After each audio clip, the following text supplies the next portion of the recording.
시편 42편입니다. 1절부터 11절까지 함께 볼 텐데요. 1절부터 11절까지 한 절씩 교독하도록 하겠습니다. 제가 먼저 읽겠습니다. 오 하나님이여, 사슴이 물시내를 찾기에 갈급함같이 내 혼이 주를 찾기에 갈급하나이다.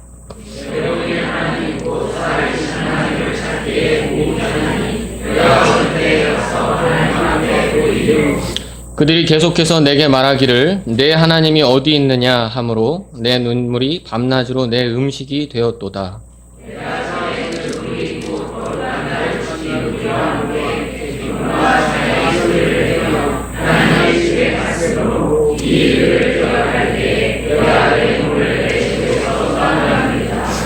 오 내 혼아, 어찌하여 내가 낙심하느냐? 어찌하여 내가 내 속에서 불안해하느냐? 너는 하나님께 소망을 두라.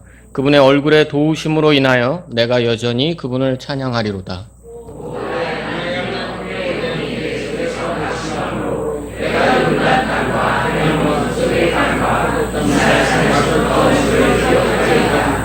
주의 폭우 소리에 기품이 기품을 부르며 주의 모든 파도와 물결이 내 위로 넘어갔나이다.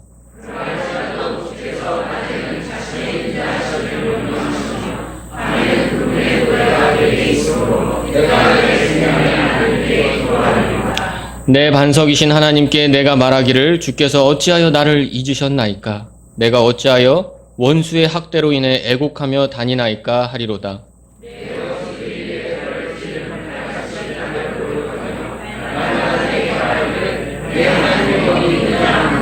다 같이 읽겠습니다. 오 내 혼아, 어찌하여 내가 낙심하느냐? 어찌하여 내가 내 속에서 불안해하느냐?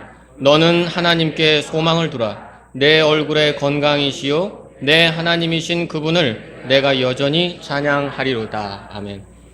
오늘 그리스도인의 낙심이라는 제목으로 말씀을 전하도록 하겠습니다.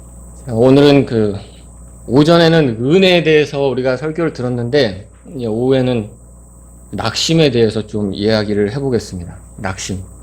이 낙심이라는 단어는 사실 국어사전에 보니까 바라던 일이 이루어지지 아니하여 마음이 상함, 이런 뜻을 가지고 있어요. 여러분들 낙심을 경험해 본 적 있으십니까? 많이 없으신 것 같아요. 역시 건강한 성도님들이 많이 계셔서 우리 절대로 낙심하지 않으시는 분이 있을 수도 있는데, 사람들은 낙심을 많이 하죠. 어느 때에 낙심할까요? 기대가 꺾일 때 사람들은 낙심을 하게 됩니다. 예를 들어서 포장지를 뜯었는데 마음에 드는 선물이 아닐 때 낙심합니다. 우리 학생들은 밤새 공부한 문제가 시험에 나오지 않을 때 낙심하게 되죠. 원하는 학교에 지나가지 못할 때 낙심할 수 있고요. 좋아하는 이성이 내 고백을 받아주지 않을 때, 생각보다 보너스가 적을 때, 집을 샀는데 집값이 떨어질 때, 그리고 복권에 당첨되지 않았을 때 낙심합니다. 남편분들 계시죠? 남편분들은 어떻습니까? 어제 먹은 반찬이 오늘 또 올라왔을 때 낙심합니다. 우리 아내분들은 어떻죠? 남편이 오늘도 철이 들지 않아서 낙심합니다. 이 세상 사람들은 갖가지 이유로 낙심을 많이 하고 있습니다. 사람들은 내 기대에 미치지 못하는 결과를 대할 때 쉽게 낙심에 빠지곤 하죠. 그럼 그리스도인들은 어떨까요? 그리스도인인 우리들도 낙심합니까? 당연히 낙심하겠죠. 앞에서 말씀드린 것 같이 낙심뿐만 아니라, 낙심, 앞에 말씀드린 그 세상 사람들이 겪는 낙심뿐만 아니라 우리 그리스도인들도 교회 와서 낙심하는 일들이 종종 있을 수 있습니다. 예를 들면 교회 오면 다 천사일 줄 알았는데 그렇지가 않아서 낙심하는 경우가 있을 수 있죠. 그리고 기도가 응답되지 않아서 낙심하는 경우도 있습니다. 사실 주님이 기도 응답하는 방법은 yes, 아니면 no, 아니면 기다려라. 이 세 가지로 나오겠는데, 우리는 yes가 나오지 않으면 낙심할 때가 있다는 거죠. 그렇다면 성경은 낙심에 대해서 우리에게 뭐라고 말씀할까요? 누가복음 18장 1절에 사람들이 항상 기도하고 낙심하지 말아야 할 것을 보여주시려고 예수님이 기도하는 걸 말씀해 주셨죠. 그리고 에베소 3장 13절에 너희를 위한 나의 환난들로 인해 낙심하지 말라. 히브리서 12장 5절에는 너는 주의 징계를 멸시하지 말며 그분께 책망받을 때에 낙심하지 말라. 읽어보셨습니까? 성경은 우리에게 낙심하지 말라고 말씀하고 있습니다. 심지어 주님께 책망을 받을 때에도 낙심하지 말라고 합니다. 낙심하지 말라고 하는데 사실 이 낙심 자체가 뭐 나쁜 거라고 할 수 있겠습니까?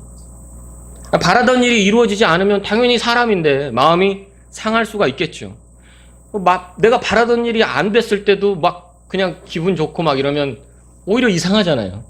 내가 사람이기 때문에 당연히 내가 바라는 일들이 이루어지지 않으면 마음이 상할 수가 있다는 거죠. 그래서 낙심 자체가 뭐 나쁜 거라고 볼 수는 없습니다.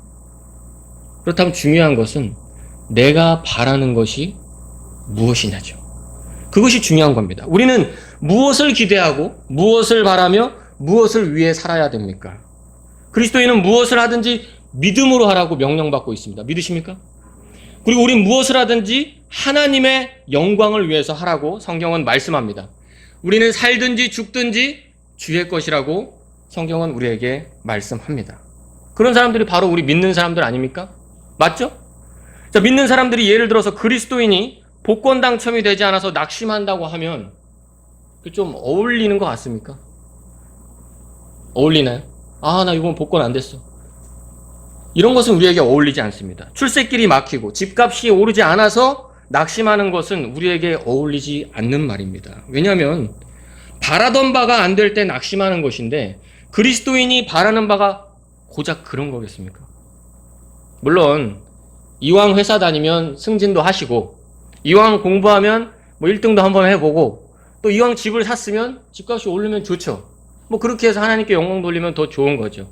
하지만 우리가 궁극적으로 바라는 바가 그것이 아니기 때문에 우리는 그런 것들이 이루어지지 않는다고 해서 낙심할 필요가 없다는 겁니다. 우리는 당연히 하나님의 영광을 위해서 살아야 되지만 때때로 우리도 낙심을 할 때가 있어요. 그리스도인에서 낙심을 경험할 때가 있다는 겁니다. 다르게 말씀을 드리면 그리스도인도 낙심을 해야 할, 낙심을 하게 되는 그러한 상황이 있다는 겁니다. 앞에서 말씀드린 세상 사람들이 겪는 그런 낙심이 아니라 그리스도인으로서 당연히 낙심을 하게 되고 어쩌면 낙심을 해야만 되는 그러한 상황이 우리에게 올 수도 있다는 겁니다. 본문은 하나님의 백성의 낙심에 대해서 보여주고 있습니다. 하나님의 백성이 어느 때에 낙심하는지를 보여주고 또한 이 낙심에 대해서 벗어나는 방법도 우리에게 알려주고 있습니다. 오늘 우리 가운데 혹시 이 세상 사람들이 앞에서 말씀드린 세상 사람들이 겪는 듯한 그런 낙심에 빠진 분이 혹시 계십니까? 뭐 제가 말씀드리는 게 매몰차게 들릴 수도 있겠지만 그런 낙심은 하지 마십시오. 그게 원래 우리가 궁극적으로 바라는 바가 아니기 때문이죠. 혹시나 오늘 시편 기자와 같은 낙심 가운데 계신 분이 계시다면 하나님의 음성에 귀를 기울이시기 바랍니다. 오늘 설교의 목적은 그리스도인이 경험할 수 있는 낙심과 그에 따른 해결 방법을 살펴보면서 우리 마라나타 침례교회 모두 더욱 힘있는, 주님 안에서 더욱 힘있는 그리스도인이 되자는 겁니다. 먼저 본문의 내용에 대해서 잠깐 살펴보면 원래 시편 42편과 43편은 이 하나의 시편으로 대부분의 성경 교사들이 이야기하고 있어요. 그래서 원래는 그 뒤에까지도 볼 수 있지만 43편의 내용은 기도의 내용이 주를 이루고 있고요. 오늘은 42편의 내용에 집중해서 그리스도인의 낙심에 대한 내용을 좀 다뤄보도록 하겠습니다. 본문이 쓰여진 배경에 대해서는 정확하게 밝혀지진 않아요. 물론 개인적으로 그냥 보편적으로는 개인적인 그 찬양의 시다 이렇게 알려져 있고요. 또 어떤 분들은 바벨론 포로 시대에 이스라엘이 포로 생활 중에 이것이 쓰여졌다라고 말씀하는 분들도 있습니다. 하지만 정확한 거는 없어요. 정확하게 알 수는 없습니다. 어떤 배경과 이유에서든 확실한 것은 본문의 기록자는 지금 큰 낙심 가운데 있다는 겁니다. 하나님의 백성인 본문 기록자가 지금 큰 낙심 가운데 있다는 거죠. 이제 이 본문을 통해서 그리스도인은 언제 낙심을 하게 되는지, 다른 말로 언제 낙심을 해야 하는지도 될 수 있습니다. 그 두 가지를 살펴보고 그 다음에 낙심에서 빠져나오는 방법에 대해 말씀드리도록 하겠습니다. 그러면 본문을 통해서 알 수 있는 그리스도인이십니까? 그리스도인이 언제 낙심하게 되느냐? 첫 번째는 교회에서 멀어질 때입니다. 언제라고요? 시편 기자는 지금 매우 절박하고 위급한 상황에 놓여 있다는 것을 우리가 알 수 있어요. 자신을 물시내를 찾지 못하는 사슴에 비유하면서 자기 자신이 매우 절박하고 위급하고 아주 위기의 그런 절체절명의 순간을 맞닥뜨리고 있다는 걸 말해주고 있습니다. 이 물을 찾지 못하는 사슴에 자신을 빗대어서 표현하고 있습니다. 사슴뿐만 아니라 생명이 있는 것은 물이 없으면 어떻게 되죠? 죽어버립니다. 사람에 따라서 뭐 신체 구조가 달라서 뭐 그렇지만 저 같은 사람은 못 먹으면 금방 쓰러져요. 그런데 사람이 보통 3주 정도 먹지 않아도 살 수 있다고 합니다. 그런데 물은 어떻게 될까요? 물은 3일만 마시지 못하면 죽습니다. 입으로 들어가는 것 중에 가장 필요한 것이 물이죠. 물이 없는 상황은 매우 위급하고 절박한 상황인 것입니다. 또한 이 사슴의 경우에는 물을 찾으러 막 다니다가 어떤 맹수의 공격을 받아서 죽을 수도 있겠죠. 그래서 이 물이 없는 상황은 정말 매우 위급하고 절박한 상황을 보여주고 있습니다. 따라서 시편 기자는 지금 매우 갈급한 상황에 놓여 있습니다. 매우 긴박한 상황에, 정말 죽을 것만 같은 상황에 놓여 있다는 거죠. 그가 물을 찾는 사슴처럼 간절히 원했던 것이 2절에 나옵니다. 2절에 보십시오. 한번 읽어보겠습니다. 시작. 내 혼이 하나님 곧 살아계신 하나님을 찾기에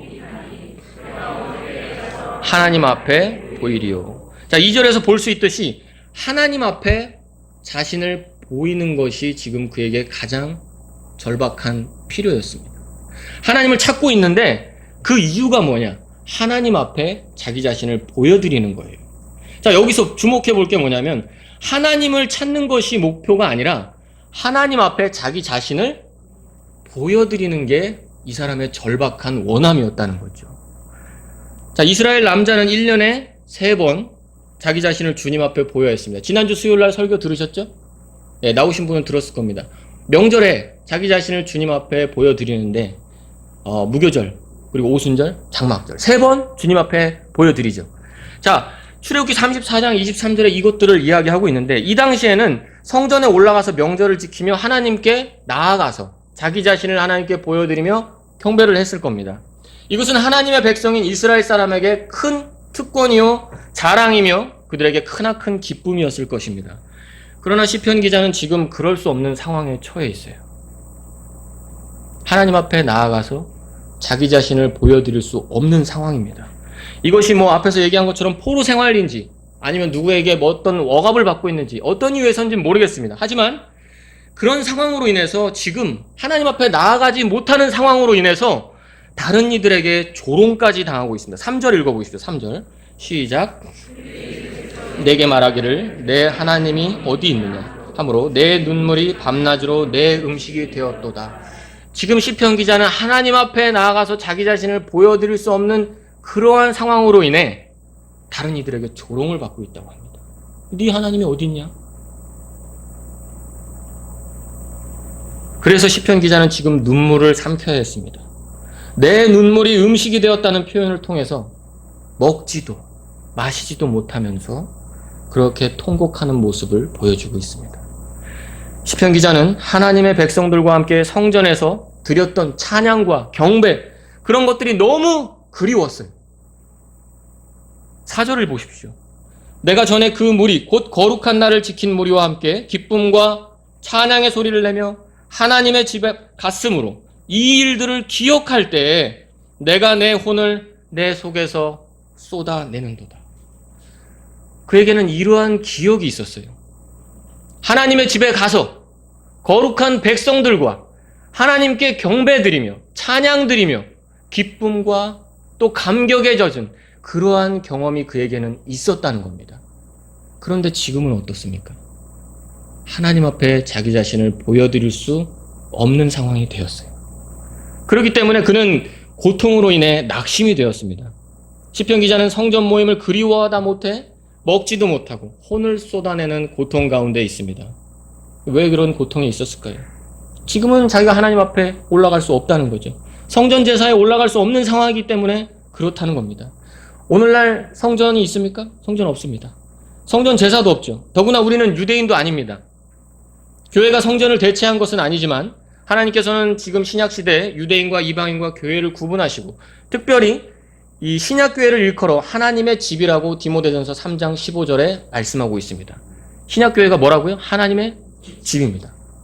저와 여러분이 같이 모인 이 자리, 마라나타 침례교회 이 모임, 지금 이 모임이 뭐라고요? 하나님의 집이에요.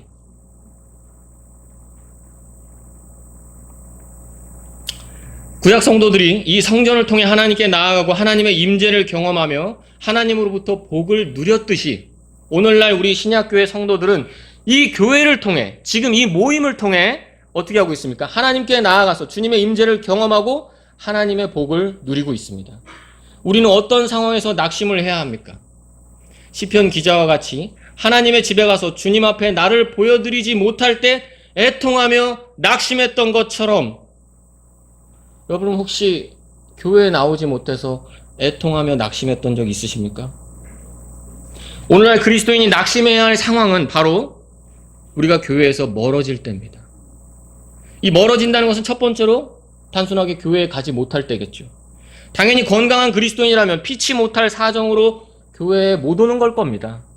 피치 못할 사정이 아닌데도 교회에 못 온다면 좀 한번 생각을 해봐야죠. 뭔가 좀 믿음을 다시 주님 앞에서 되돌아보실 필요가 있을 것 같습니다. 사정이 없는데도 모임에 나오지 않는다면 조금 말씀을 제대로 더 보셔야 되거나 아니면 내가 뭔가 영적으로 병들어 있을 수도 있다는 겁니다. 두 번째로 교회에 왔지만 지금 이렇게 같이 모여서 경배드리고 있지만 어떻죠? 마음이 함께하지 못하는 경우가 있을 수도 있습니다. 여기 왔는데 마음이 함께하지 못하는 경우가 있다는 거죠. 비록 몸은 교회에 섞여 있지만 마음이 포로 생활을 하고 있다면 지금 나의 마음이 포로 생활 같은 것이 하고 있다면 몸은 와 있는데 마음은 저기 다른 데가 있는 거죠. 그렇다면 어찌 이 거룩한 날을 지킨 무리와 함께 기쁨과 감격의 찬양을 드릴 수가 있겠습니까? 몸과 마음이 교회에서 멀어질 때 그리스도인은 낙심해야 합니다. 낙심을 하게 됩니다. 애통해야 합니다. 울부짖어야 됩니다. 여러분 성경 말씀이 진리인 걸 믿으십니까? 당연히 다 믿으시겠죠.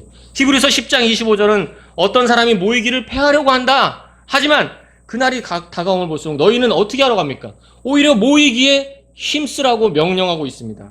우리는 모이기에 힘쓰는 자입니까? 아니면 모임을 패하려 하는 자입니까? 오래전에 제가 이런 내용을 가지고 설교한 적이 있었어요. 근데 지금은 교회에 안 계신 형제님인데 그래서 제가 조금 말씀을 드립니다. 제가 이렇게 설교를 하고 나가는데 그분이 그러시더라고요. 좀 사정을 알고 얘기해야지. 각자 사정 형편이 다른데 무조건 그렇게 얘기하면 어떡해요? 이런 식으로 말씀을 하시더라고요. 저는 하나님이 시켜서 한 거예요 라고 했는데 그런 말씀을 하는 사람들은 모이기를 패하려고 하는 겁니다. 아니라고 하겠죠. 하지만 그런 말을 한 사람들이 히브리서 10장 25절에 말씀하고 있는 어떤 사람에 해당하는 거예요. 모이기에 힘쓰는 자는 절대로 그렇게 말을 못합니다. 정말 어려운 상황이 있을 수 있어요. 하지만 오히려 자신이 못 올 상황이라면 애통하면서 기도해달라고 부탁을 하겠죠. 여러분이 가지고 있는 생활고가 있어요. 가정사도 있고요. 질병 등 다양한 포로생활 같은 것들이 우리를 죄어올 때가 있어요. 하지만 모이기에 힘쓰는 자는 절대로 내가 겪는 그러한 형편과 상황을 이 모임을 패할 구실로 사용하지 않습니다.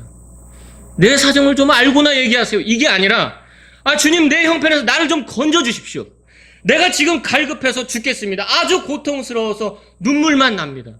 교회에 가서 성도들과 같이 경배드려야 되는데 제가 지금 여기서 이러고 있으니 너무나도 갈급해서 죽겠습니다. 주님 도와주십시오 라고 하나님께 매달려 기도해야 된다는 거죠.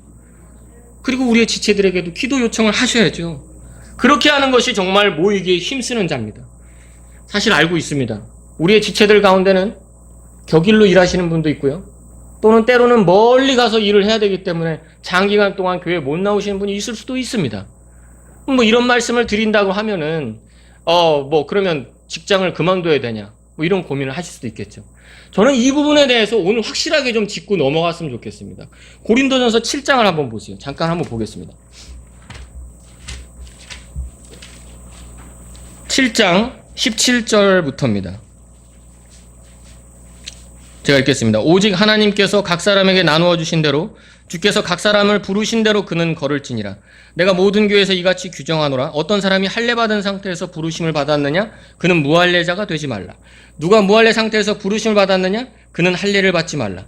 할례가 아무것도 아니요 무할례가 아무것도 아니로되 오직 하나님의 명령들을 지키는 것뿐이니라. 각 사람은 자기가 부르심을 받을 때 머물던 그 동일한 부르심 안에 머물라. 내가 종으로 있을 때 부르심을 받았느냐? 그것을 염려하지 말라. 그러나 내가 자유롭게 될 수 있거든 오히려 그것을 사용하라. 주 안에서 부르심을 받은 자는 종이라도 주께 속한 자유인이요 또한 그와 같이 자유인으로 있을 때 부르심을 받은 자는 그리스도의 종이니라. 23절 다 같이요.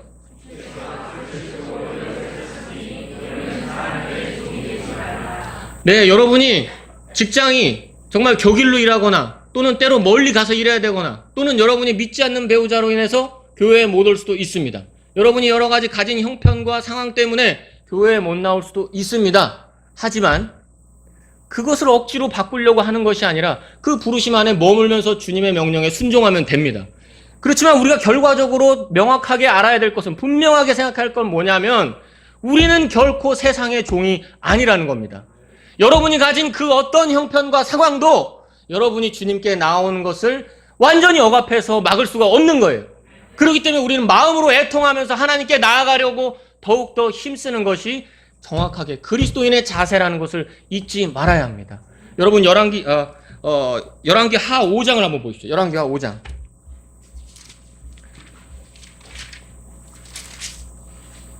열왕기 하 5장에 보면 나아만 이야기가 나와요. 나아만 아시죠? 나아만이 시리아의 장군이었는데 나병이 있었어요. 나병을 고치기 위해서 이스라엘에 갔습니다. 엘리사에게 찾아가서 고침을 받았죠. 자, 그래서 어떻게 했습니까? 14절에 이에 그가 내려가서 하나님의 사람의 말대로 요르단 속에서 7번 몸을 담그니 그의 살이 다시 나와 어린아이 살같이 되고 그가 정결하게 되었더라. 자, 이렇게 나음을 받은 나아만이 어떻게 했습니까? 15절에 보면 그가 자기 온 무리와 함께 하나님의 사람에게 돌아가서 나아가 그 앞에 서서 이르되 보소서 내가 이제 이스라엘 외에는 온 땅에 하나님이 없는 줄 아나이다. 그러므로 이제 원하건대 당신의 종에게서 복된 선물 받으소. 이렇게 말했어요. 자, 17절을 보십시오. 17절 다 같이 한번 읽겠습니다. 시작.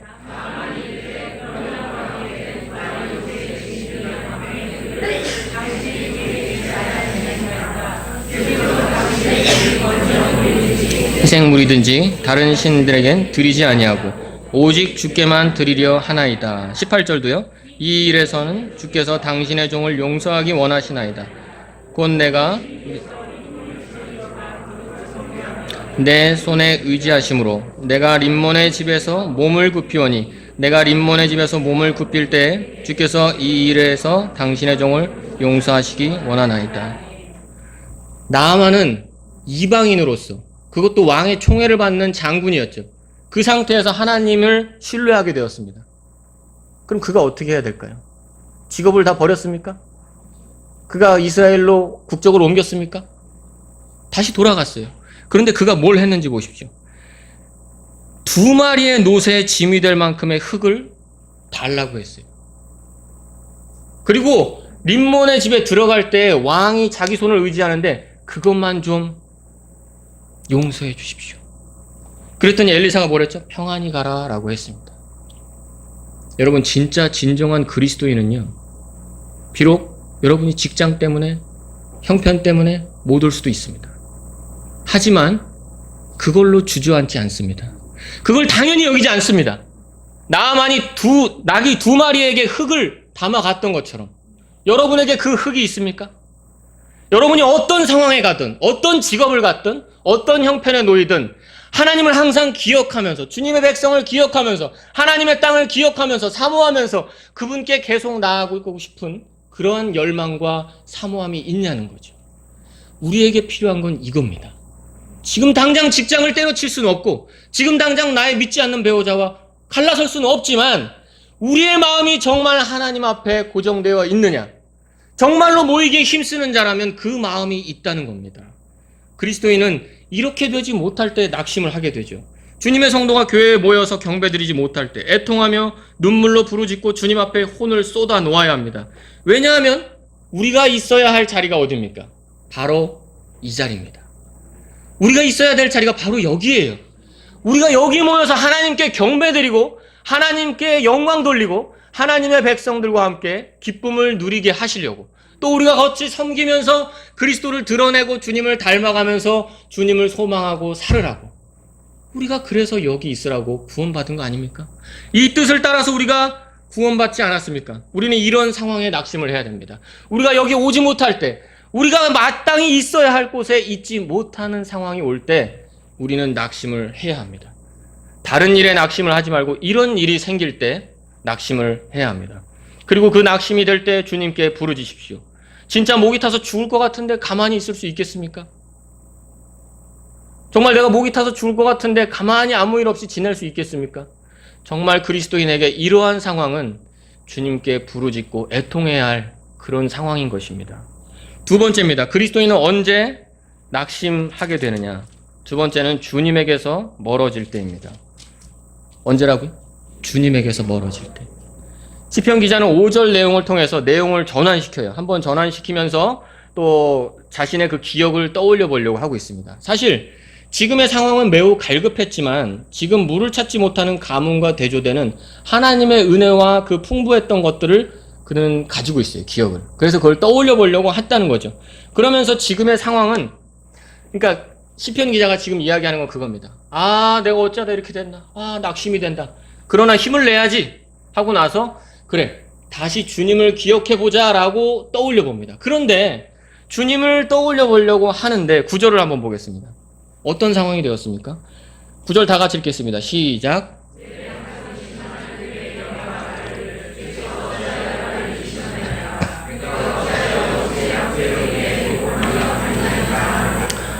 네, 여기 보니까 지금의 상황이 마치 주님께서 나를 잊으신 것 같은 상황이에요. 원수에게 학대를 받는 모욕감 속에 살아가고 있습니다. 애곡하는 삶 가운데 있다고 말을 하고 있죠. 그의 원수들은 또다시 내 하나님이 어디 있냐고 조롱을 하고 있습니다. 사실 그가 지금 상황에서 건짐을 받으려면 제일 필요한 게 누굽니까? 하나님입니다. 5절에도 보면 주님의 얼굴에 도우심으로 인하여 이런 표현이 있죠.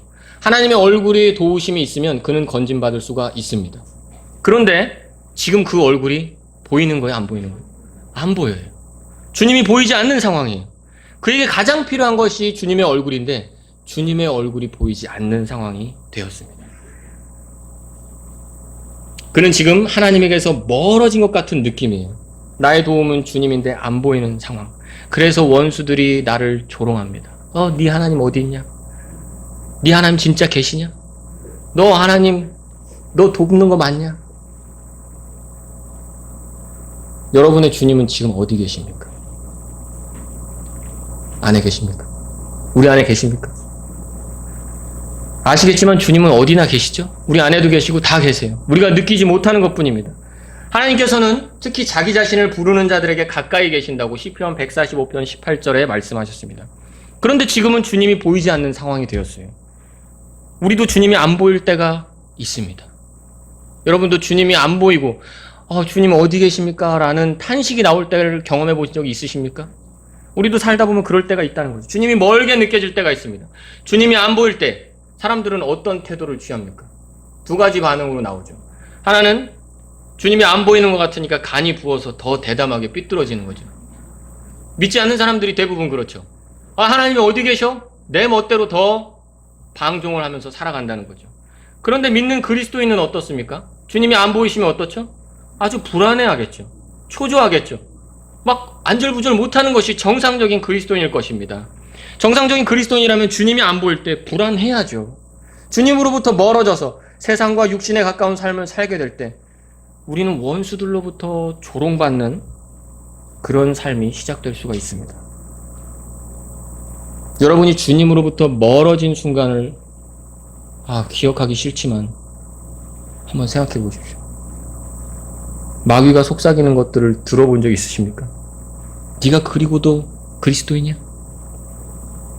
너 정말 구원받은 거 맞아? 그러고도 네가 교회에서 그렇게 섬긴다고? 하나님의 능력이 고작 그 정도냐? 이런 속삭임들을 들을 때가 있다는 거죠. 원수가 우리를 이렇게 조롱하면서 고소하고 우리를 낙심시키려고 할 때를 경험하게 된다는 거죠. 언제요? 주님으로부터 멀어질 때, 주님이 보이지 않을 때. 이 모든 상황은 우리가 주님으로부터 멀어질 때 시작됩니다. 그렇다면 우리는 주님으로부터 언제 멀어집니까? 뭐 여러 가지 경우가 있겠지만 야고보서 4장 4절에 이런 말씀이 있죠. 세상과 친구가 되는 것이 하나님과 원수 되는 것인 줄 너희가 알지 못하느냐. 그러므로 누구든지 세상의 친구가 되고자 하는 자는 하나님의 원수가 되느니라. 아멘. 우리가 주님으로부터 멀어지는 선택, 그러니까 우리가 욕심에 빠져서 세상에 타협하고 또 우리의 육신에 빠져서 죄에 넘어가고 이렇게 했을 때 주님으로부터 멀어지는 선택을 하는 순간부터 우리에게는 고생길이 열립니다. 이것은 그리스도인에게 큰 낙심이 되고 있습니다. 10절을 보십시오. 10절 다 같이 읽겠습니다. 시작. 내 원수들이 내 뼈를 찌르는 칼같이 나를 모욕하며 날마다 내게 말하기를 내 하나님이 어디 있느냐 하는도다. 뼈를 찌르는 칼 같은 모욕을 경험해 보셨습니까? 이 뭔지 잘 뼈를 찌른다. 이 모욕이 얼마나 극심한지 뼈를 찌르는 모욕이라고 지금 표현하고 있습니다. 여러분 뼈 찔리면 어떻게 될까요? 이 자매님들이 이런 거 대충 경험해 보실 것 같은데 아이 낳을 때 뼈 막 이렇게 벌어지고 그러시죠? 고통스럽죠. 우리도 만약에 뼈를 찔리게 된다면 너무 고통스러울 것 같아요. 그런데 지금 시편 기자가 이야기하는 게 뭡니까? 하나님의 얼굴이 보이지 않는 상태에서 주님과 멀어진 내 상태에서 원수들이 나를 조롱하는데 겪는 그 모멸감, 그 모욕감, 그 좌절감이 뼈를 찌르는 고통과 같다고 지금 말하고 있습니다. 히브리서 12장 4절에 왜 죄와 싸우되 피 흘리기까지 싸우라고 말씀하셨는지 아시겠습니까? 주님과 멀어진 상황에서 나오는 것은 더 고통스럽습니다. 차라리 이 뼈를 찌르는 그 모욕감, 고통보다 내 생채기를 내서 피를 흘려서 죄와 싸우는 것이 더 낫다는 거죠. 주님과 멀어진 상황에서 나오는 것은 더 고통스럽습니다. 얼마나 고통스러운지 너무나도 안타깝다는 거죠. 여러분 이런 거 경험해 보셨습니까? 마귀가 자꾸만 여러분을 모욕할 때 그것이 얼마나 큰 모멸감이고 그것이 얼마나 큰 낙심거리인지 경험하고 계십니까? 정말 너무 분통이 터집니다. 불신자는 죄로 인해서 지옥의 형벌을 당하죠. 그는 몸으로써 그 형벌을 영원토록 당할 겁니다. 고통스럽겠죠. 그러나 믿는 자는 믿지 않는 자가 몸으로써 받는 그 고통보다 죄로 인해서 모멸감으로 느끼는 그 고통이, 그 마음의 고통이 그 몸의 고통보다 더 세야 되는 거 아닙니까? 얼마나 극심한 고통입니까? 내가 고작 이렇게 하려고, 내가 이런 모습을 보이려고 예수님께서 나를 위해 피를 흘리셨던가? 내가 여기 넘어져서 이렇게 허우적대려고 예수님께서 나를 위해 희생하셨던가? 이런 물음이 들 때마다, 이런 낙심이 들 때마다 우리는 정말 뼈를 찌르는 고통을 느끼면서 낙심을 경험하게 된다는 겁니다. 습관적인 죄에 빠진 내 모습을 떠올려 보십시오. 나를 비웃는 원수들을 상상해 보십시오. 이 얼마나 분통 터지는 일입니까? 정말 생각만 해도 낙심이 됩니다. 원래 나에게 기대했던 모습은 이것이 아닌데 끔찍한 모습들이 나올 때마다 내가 이걸 기대했었나? 이게 나의 모습인가? 이게 내가 바라던 나의 모습인가? 생각하면서 그렇지 않은 모습에 낙심이 됩니다. 이것이야말로 그리스도인이 낙심해야 할 상황인 것입니다. 주님이 보지 않는 상황에서 내가 원수들로 인해 조롱받고 나의 죄들로 인해 내가 허우적거릴 때 이것이야말로 그리스도인이 분통 터지고 분개하며 정말로 울부짖고 낙심해야 할 상황인 것입니다. 주님으로부터 멀어지는 길을 택하는 순간 분명히 낙심이 찾아올 거라는 것을 우리는 기억해야 합니다. 자, 그럼 세 번째로 이제 낙심을 떨쳐버리는 방법에 대해서 성경의 말씀을 살펴보겠습니다. 5절과 11절의 말씀을 통해서 우리에게 보여주고 있는데요. 5절과 11절을 다 같이 읽어보도록 하겠습니다. 시작.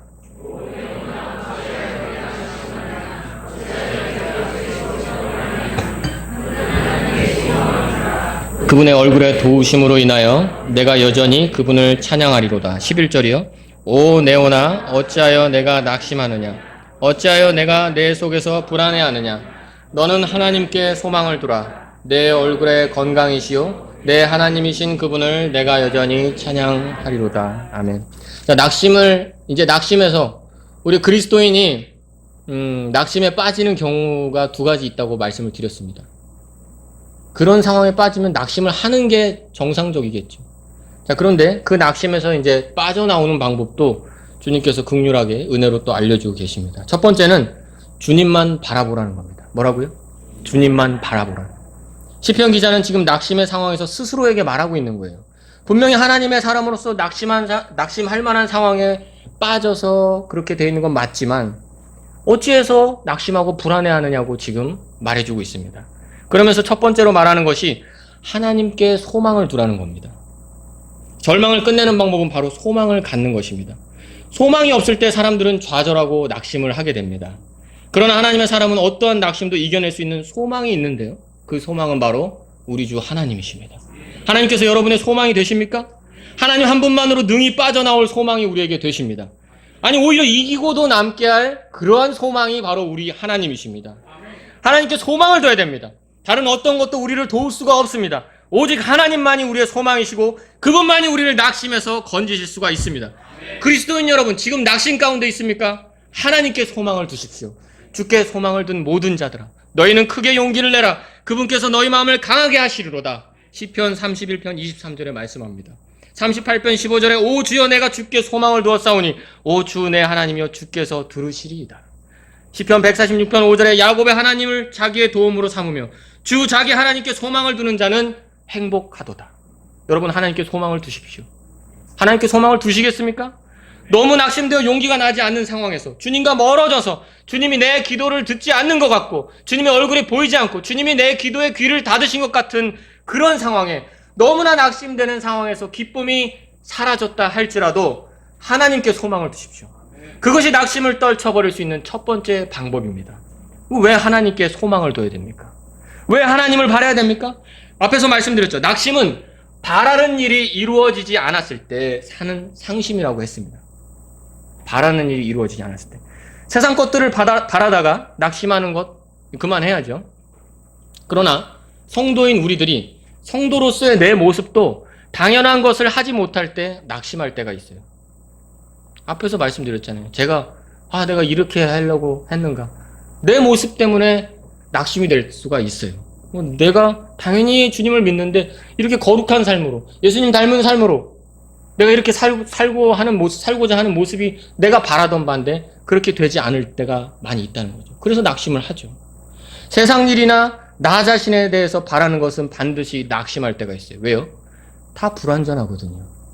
세상 것도 있다가 없을 수도 있고 잘 되다가 안 될 수도 있고 성공하다 실패할 수도 있고 나 자신은 어떻습니까? 맨날 승승장구하면서 주님하고 걸어가면서 그렇게 승리의 경험만을 계속해서 경험하고 있습니까? 아니죠. 나 자신도 불안하다는 거죠. 불완전하다는 거죠.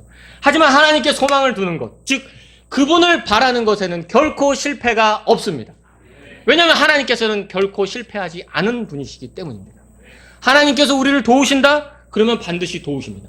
하나님께서 우리를 건지신다? 그러면 반드시 건지십니다. 하나님께서 우리를 회복시키신다? 그러면 반드시 회복시키십니다. 하나님께서 우리를 붙드신다? 그러면 아무도 우리를 빼앗아갈 수가 없습니다. 주님께 소망을 두는 일에는 그래서 절대로 실패가 있을 수가 없는 겁니다. 하나님께 소망을 두면 그래서 낙심할 일이 있어요, 없어요? 없는 겁니다. 그렇기 때문에 시편 기자는 하나님께 소망을 두라라고 말하고 있습니다. 주님께 소망을 두십시오. 주님을 바라십시오. 그것이 바로 우리가 낙심할 일이 생기지 않게 하는 방법입니다. 두 번째입니다. 두 번째는 주님만 의지하라는 겁니다. 주님만 의지하라. 시편 기자는 하나님의 얼굴에 도우심이라는 표현을 쓰고 있어요. 5절에 보니까 하나님의 얼굴에 도우심 이 표현을 쓰면서 하나님께서 도우시는 분이심을 지금 말하고 있어요. 즉 하나님께서는 자신에게 소망을 두는 자들을 어떻게 하신다고요? 도우시는 분이에요.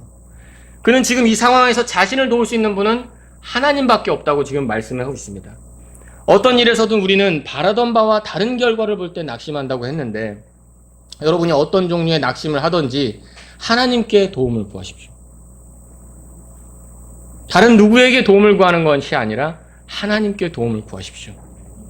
여러분을 건지실 유일한 분은 하나님이십니다. 때때로 여러분이 잘못된 선택에 의해 예상하지 못한 결과를 만날 때가 있을 수 있습니다. 설령 그런 순간이 오더라도 하나님께 도움을 구하십시오. 예를 들어서 제가 욕심을 내서 불건전한 곳에 잘못된 투자를 했어요. 그래서 큰 손실을 봐서 낙심이 되겠죠. 그런다 할지라도 다시 하나님께 도움을 구하시고 나아가십시오. 중요한 사실은 여러분을 가장 확실하게 도우실 수 있는 분은 누구라고요? 하나님입니다. 하나님의 얼굴에 도움을 여러분은 받으셔야 되죠. 사람을 찾아서 어떤 지식을 찾아서 도움을 구하는 것이 아니라 전적으로 하나님께 의지하십시오. 주님만 의지할 때 우리는 낙심에서 빠져나올 수가 있습니다. 주님만 의지하면 결코 낙심할 일이 없을 겁니다. 주님께서 돕기로 작정하신다면 실패할 일이 없기 때문입니다. 세 번째로 낙심에서 빠져나오는 방법은 주님만 찬양하라는 겁니다. 뭐라고요? 주님만 찬양하라. 시편 기자는 지금 하나님의 도우심으로 인하여 여전히 하나님을 찬양하리로다 라고 말씀하고 있습니다. 11절에는 내 얼굴에 건강이시오 내 하나님이신 그분을 여전히 찬양하리로다 라고 말합니다. 여기서 그가 찬양을 할 수 있는 이유조차 하나님의 도우심에 있다는 것을 확인할 수가 있습니다. 우리가 찬양을 드리지만 하나님께서 힘을 주시고 우리를 붙들어 주셔야지 찬양을 할 수가 있겠죠. 근데 이 말이 하나님께서 도우실 때까지 찬양을 하지 말라는 건 아닙니다. 하나님께 소망을 둔 자들은 찬양이 저절로 나오게 된다는 거죠. 하나님을 찬양하지 않을 수가 없다는 겁니다. 왜냐하면 나를 절망에서 건지실 유일한 분이 바로 하나님이시기 때문이죠. 하나님을 찬양합니다. 그분은 찬양받기에 합당하신 분이십니다. 구원자이신 하나님은 어느 누구라도 어떤 상황에서라도 하나님께 소망을 두는 자들을 건지시는 전능하신 분이십니다. 여러분의 삶에 찬양이 있습니까? 주님을 찬양하는 것이 혹시 시들어지진 않았습니까? 여러분 뜨겁게 찬양하고 계십니까? 혹시 그러지 못한 분이 계시다면 왜 뜨겁게 찬양하지 못할까요? 어떤 때는 가사 한 소절에 눈물이 나면서 그렇지 했던 찬송이 왜 어떤 때는 아무 감흥이 없을까요? 소망 때문이죠. 주님께 소망을 두지 않는 한 찬양에서 힘이 날 수가 없죠. 아니 오히려 절망과 낙심에 허덕일 수도 있습니다. 여러분의 삶에서 찬양을 생각해 보십시오. 오늘 경배드리면서 감격스러운 찬양을, 감사의 찬양을 하나님께 드리고 있습니까? 그러나 여러분이 만약 힘이 없다, 낙심 가운데 있다 할지라도 일부러라도 더 찬양을 하십시오. 왜냐하면 그리스도인은 고난 가운데서도 노래를 할 수 있는 사람들이기 때문입니다. 고난 중에 노래를 주셨다고 우리가 찬양을 하지 않습니까? 비록 힘이 나지 않고 예전처럼 감격에 젖어 찬양이 나오지 않는다 할지라도 일부러라도 더 찬양을 하십시오. 찬양을 할수록 여러분 더 소망이 생기는 걸 경험하게 될 것입니다. 시편 32편 시간 있으시면 나중에 찾아가서 댁에 가셔서 찾아보십시오. 32편에 보면 이스라엘 백성이 하나님께 기도드리기 전에 찬양을 하는 내용이 나옵니다. 찬양을 하면 할수록 우리에게 소망이 더 생기게 됩니다.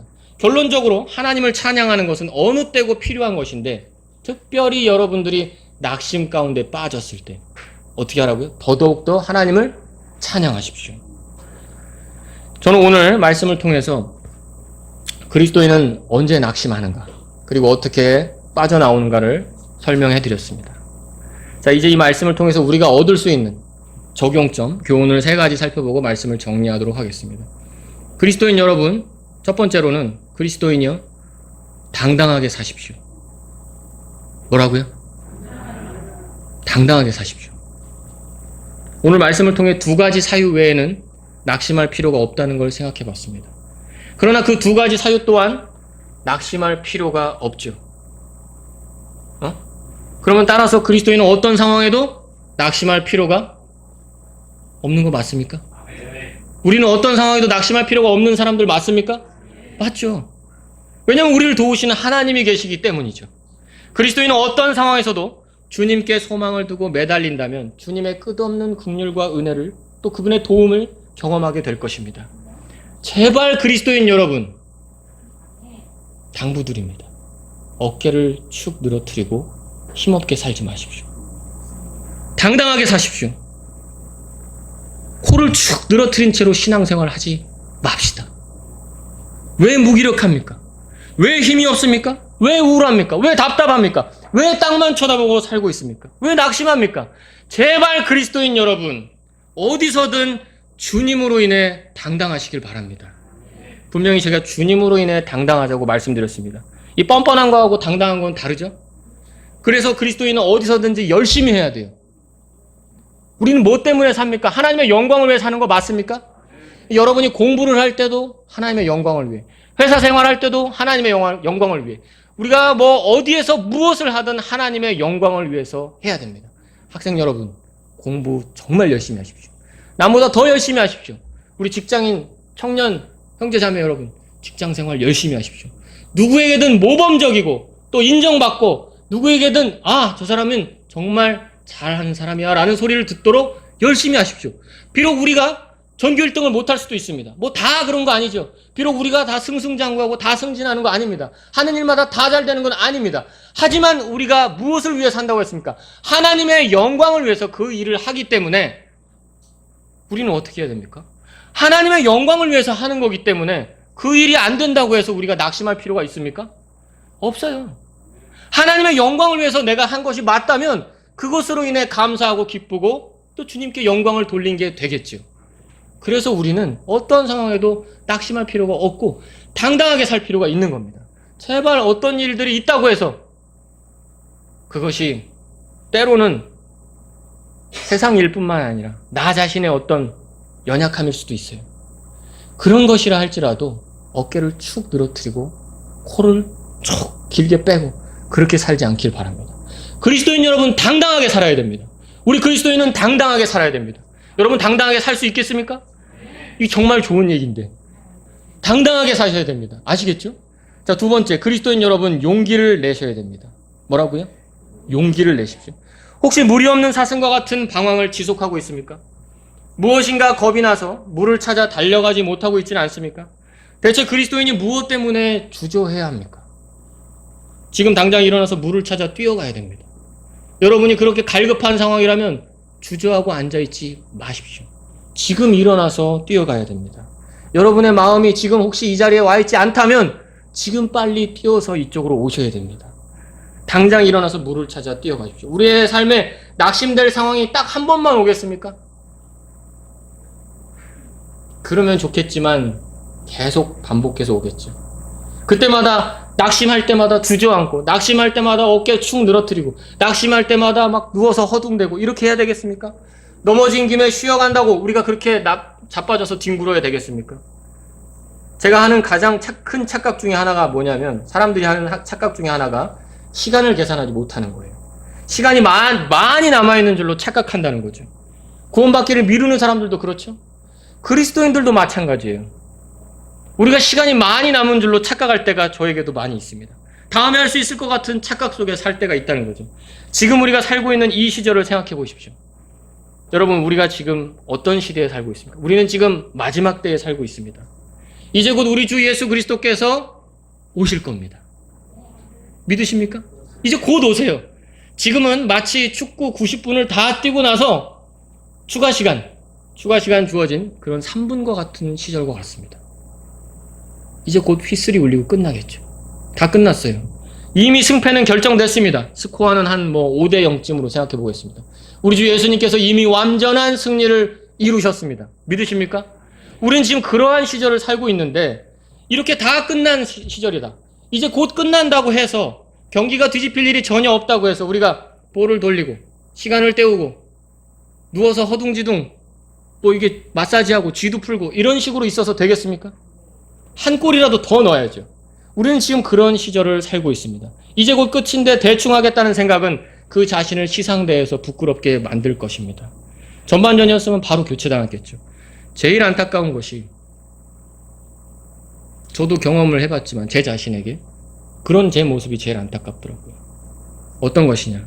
한번 생각해 보십시오. 제일 안타까운 것이 한 번 실수했다고 해서, 어떤 것에 걸려 넘어졌다고 해서 계속해서 나락으로 나를 학대하는 겁니다.